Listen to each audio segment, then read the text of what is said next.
বন্ধুসকল, এয়া আমাৰ শৈশৱৰ কাহিনী, যিটো কিশোৰ বুলিও কোৱা হয়। আমাৰ দাদাৰ ঘৰৰ ওচৰতে দুগৰাকী অতি ধুনীয়া বাই-ভনী বাস কৰিছিল, যিসকলে সদায় নিজৰ বেলকনিত একেলগে থিয় হৈ আছিল, যাক বেলকনি বুলিও কোৱা হয়, আৰু যেতিয়া তেওঁলোক ওলাই যায় তেতিয়াই তেওঁলোকৰ লগত গৈছিল। আমি অলপ দুষ্টামি আৰু দুষ্ট আছিলো যদিও ছোৱালীবোৰৰ বিনয় আৰু সৰলতাৰ প্ৰতি আমি বৰ আকৰ্ষিত হৈছিলো। চৌদিশৰ পৰা তদন্ত অন্তৰত এই দুগৰাকী ভগ্নীয়ে কাৰো ফালেও নাচায় আৰু সদায় একেলগে থাকে বুলি জানিব পৰা গৈছিল। এতিয়া যেতিয়া আমি চকু দুটা ওপৰলৈ তুলি চাবলৈ ধৰিলো, তেতিয়া দুয়োৰে ডাঙৰ ভনীয়েকজনী আমাৰ ভাল লাগিল। এতিয়া আমি যেতিয়া নৈ মাতকা আৰম্ভ কৰিলো, সমস্যাটো আহিল যে দুয়োজনে হাঁহিবলৈ ধৰিলে। এতিয়া আমি আৰম্ভণিৰ পৰা ৰেলৱেল সংৰক্ষণ স্থাপন সমৰ্থক হৈ আছিলো, গতিকে আমি কিয় কাকো অপেক্ষা তালিকাৰ পৰা বাদ দিম। গতিকে আমি দুয়োৰে চকুলৈ সযতনে চাই ডিঙিটো এফালে আৰু তাৰ পিছত আনফালে ঘূৰাই দি হাঁহি এটা সুন্দৰ আক্ৰমণ আৰম্ভ কৰিলো। বিশেষ যত্ন লোৱাটো হৈছিল এটালৈ চাওঁতে এজনে আনটো নাচাব।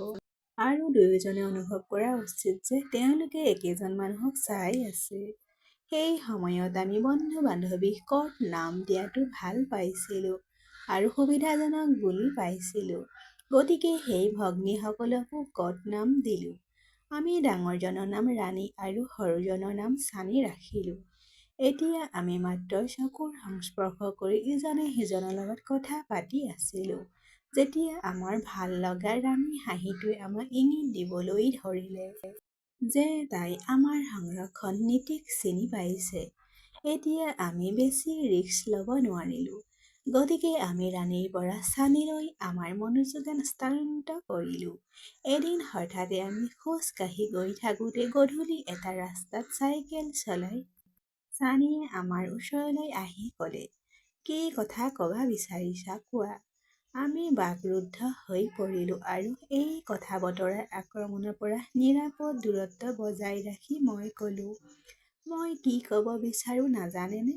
তাই হাঁহি এটা মাৰি মূৰটো নমাই চকু দুটা ওপৰলৈ তুলি ক'লে, "গতিকে কোৱা।" আমি এতিয়াও নিৰাপত্তাক অগ্ৰাধিকাৰ হিচাপে গণ্য কৰি ক'লে, "চাওক, আপুনি যাওক, কোনোবাই যত্ন ল'ব। আপুনি জানে আমি কি কৰিম।" গতিকে মই কোৱা কথাখিনি বুজি নাপায় আৰু তেওঁ মোক উত্তৰ নিদিয়ে। এতিয়া তাই লাজতে চাইকেলখনত বহি পেডেল মাৰি কৰে, "লাভ ইউ" আৰু গুচি গ'ল। মিছা নকওঁ, সেইদিনা আচলতে মই গৰম বতাহটো শীতল অনুভৱ কৰিবলৈ ধৰিলো, যেন মোৰ সুখৰ কোনো সীমা নাছিল। বৰ ভোক লাগিবলৈ ধৰিলে। কোনো কাৰণ নোহোৱাকৈ হাঁহি এটাই আমাৰ ওঠত ঘৰ কৰি লৈছিল। এতিয়া প্ৰেম আছিল সপ্তম স্বৰ্গত। হৃদয়ৰ সংযোগ এনেকুৱা আছিল যে আমি তাইক হৃদয়ত মনত পেলাইছিলো আৰু তাই বেলকনিলৈ আহিছিল। তেওঁক দেখা নাপালেও ৰ'দত শুকাই থকা তেওঁৰ গামোচাখনে হৃদয়খনত সান্তনা দিব। তাই আমাক বহুত প্ৰেমৰ চিঠি লিখিছিল। তাই আমাৰ ভগৱানৰ মৰ্যাদাৰ বিষয়ে লিখা চিঠিবোৰত তাইৰ ফটোখন আমাৰ শ্বাৰ্টৰ ভিতৰত ৰাখি আমি যে কিবা কবচ পিন্ধিছো। যেতিয়া আমি কাৰোবাৰ লগত প্ৰেমৰ সম্পৰ্ক স্থাপন কৰিছিলো, কেৱল সেই ছবিখনৰ অনুভৱৰ বাবে আমি বিষ অনুভৱ কৰা নাছিলো। আগতে আমি প্ৰতিখন যুদ্ধতে জয়ী হৈছিলো। আমি কেতিয়াও একেলগে জীৱন এটা কটাবলৈ কোনো প্ৰতিশ্ৰুতি দিয়া নাছিলো, কাৰণ আমি ইজনে সিজনৰ অবিহনে হয়তো জীয়াই থাকিব লাগিব বুলি ভবাটো কল্পনাতীত আছিল। এই সময়ছোৱাত আমাৰ দাদাৰ মৃত্যুৰ পিছত চানীৰ লগত আমাৰ ভ্ৰমণ আৰু সাক্ষাৎকাৰ কম হৈ পৰিল। প্ৰেমটো পূৰ্ণগতিত চলি আছিল আৰু ইমানেই আছিল যে আমি ঘৰৰ বস্তু কিনিবলৈ গ'লেও বস্তুবোৰ ল'বলৈ প্ৰায় ৮ কিলোমিটাৰ দূৰত চানীৰ ঘৰলৈ যাব লাগিব। চানীয়েও মোক অসীম ভাল পাইছিল, যিটো আমিও অনুভৱ কৰিছিলো। এই সময়বোৰৰ মাজতে এবাৰ আমি আমাৰ দুজন বন্ধুৰ সৈতে তাইৰ ঘৰৰ ওচৰৰ পাৰ্কত চানীৰ আগমনৰ বাবে অপেক্ষা কৰি থাকিলে।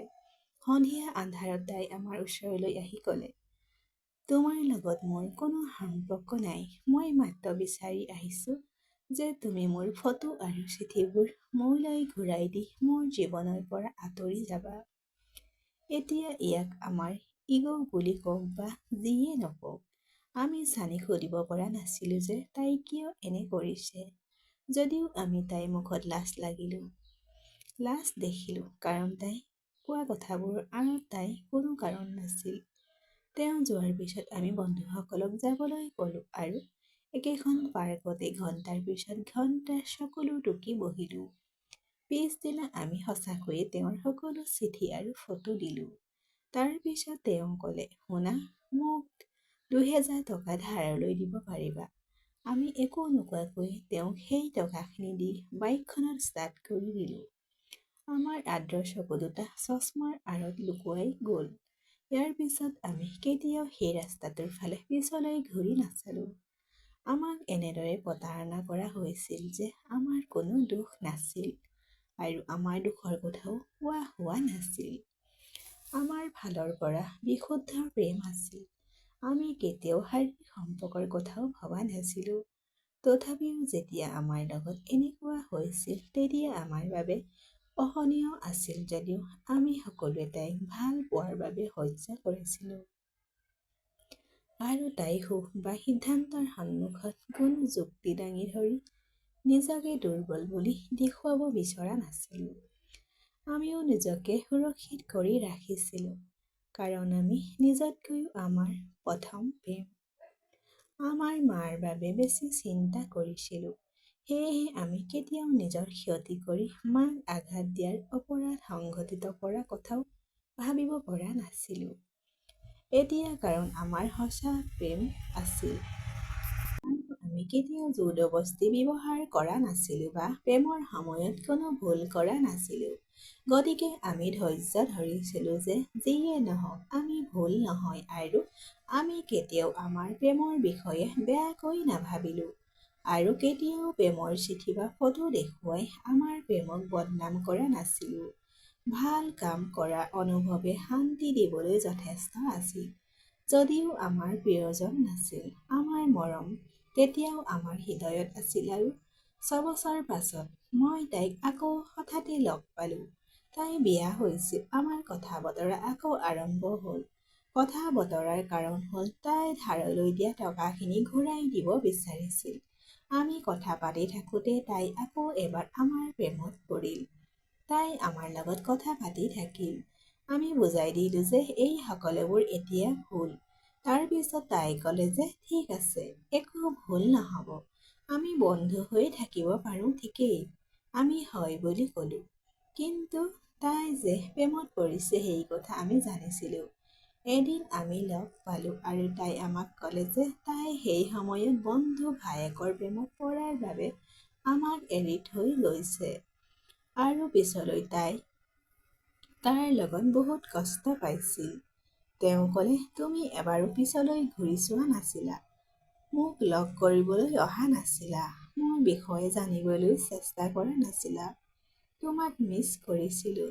তোমাৰ ভাল কামবোৰ সদায় মনত আছিল আৰু কেনেকৈ তুমি মোক কেতিয়াও কোনো কাম কৰিবলৈ জোৰ কৰা নাছিলা। মোৰ অনুৰোধত সকলো চিঠি আৰু ফটো দিয়া হ'লা। মই ক'লোঁ, এই সকলোবোৰ এতিয়া কোনো কাম নাই। মোৰ প্ৰেম মোৰ ভিতৰত সীমিত। মই তেতিয়া তোমাক কোনো অসুবিধা দিব বিচৰা নাছিলোঁ আৰু এতিয়াও নকৰোঁ। আমি বন্ধুৰ দৰে কথা পাতি থাকিলোঁ। এই সময়ছোৱাত এদিন তাই মোক লগ কৰিব বিচাৰিছে বুলি ক'লে। মই তেওঁক লগ কৰিবলৈ অস্বীকাৰ কৰিলোঁ। তাই মান্তি নহৈ মোৰ ঘৰলৈ আহিব বুলি ভাবুকি দিলে। কি হ'ল ক'লোঁ, কিয় লগ হ'ব লগা হ'ল? তাই ক'লে, মই তোমাক সাবটি ধৰিব বিচাৰোঁ, মাত্ৰ এবাৰ। মই একো কোৱাৰ আগতে তাই মোক সাবটি ধৰি ইমানে কান্দিলে যে কি ক'ম। সেই আৱেগিক মুহূৰ্তটোত মই বুজিলোঁ যে তাই নিজকে নিয়ন্ত্ৰণ কৰাৰ ব্যৰ্থ হৈছে। গতিকে তাই একো নোকোৱাকৈয়ে মই ক'লোঁ, চিন্তা নকৰিবা, মাৰ শপত খাই কওঁ যে মই তোমাৰ লগত একো বেয়া কাম নকৰোঁ। তাই মোক সাবটি ধৰি আধা ঘণ্টা ধৰি কান্দিলে। যেতিয়া তাই যাবলৈ ধৰিলে তেতিয়া তাইৰ চকুত প্ৰেমৰ সলনি সন্মান আছিল। মোৰ হাতখন কঁপালত থৈ চকুলোৰে তিয়াই ক'লে, আন কোনোবা হ'লে হয়তো প্ৰতিশোধ ল'বলৈ মোৰ জীৱনটো ধ্বংস কৰি পেলালেহেঁতেন। কিন্তু তুমি জানিছিলা যে আজি মই তোমাক বাধা দিয়া নাছিলো। কাৰণ মই কঢ়িয়াই লৈ ফুৰিছিলো। তুমি এতিয়াও মোক নিয়ন্ত্ৰণ কৰি ৰাখিছা। আৰু যাতে তুমি নিজকে নিয়ন্ত্ৰণ কৰিব পাৰিছিলা। তুমি তোমাৰ মাৰ শপতৰ সহায় লৈছিলা। তোমাক প্ৰতাৰণা নকৰিলে ভাল আছিল। আজি মই উপলব্ধি কৰিছো যে মই কিমান ডাঙৰ ভুল কৰিছিলো। মাত্ৰ তেওঁ এই আৱেগিক কথাবোৰে মোৰ পুৰণি ঘাঁহবোৰত বামৰ দৰে কাম কৰিছিল। আৰু কাৰোবাৰ ভাল কাম কৰাৰ অনুভৱে মোৰ হৃদয় ভৰি পেলালে। সকাহৰ অনুভৱ এটা অনুভৱ কৰিলে।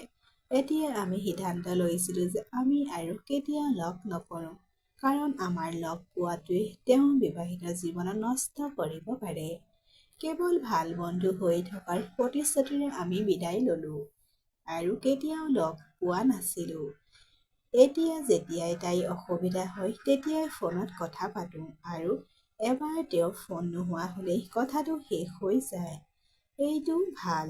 বিপদৰ সময়ত মানুহে কেৱল হৃদয়ৰ ওচৰত থকা সকলোকহে মনত পেলায়। গতিকে বন্ধুসকল, আমি আমাৰ অভিজ্ঞতাৰ পৰা জানিব পাৰিছো যে কাৰোবাক ভাল পালে তেওঁৰ লগত বেয়া কাম কৰাৰ কথাও ভাবিব নোৱাৰি। যদি আপুনি সঠিক আৰু সত্যবাদী তেন্তে আপোনাৰ সত্যই নিশ্চিতভাৱে আপোনাক এদিন সন্মান লাভ কৰিব। গতিকে প্ৰতিশোধ লোৱাৰ বা নিজৰ বেয়া কাম কৰাৰ পৰিৱৰ্তে নিজৰ ব্যৰ্থ প্ৰেমক হৃদয়ত ৰখাই ভাল। যদি প্ৰেমতকৈ ডাঙৰ কিবা আছে তেন্তে সেয়া হ'ল প্ৰিয়জনৰ পৰা প্ৰেমৰ লগতে সন্মান পোৱা। আৰু আপোনাৰ ভাল কামে নিশ্চয় আপোনাক সন্মান লাভ কৰিব।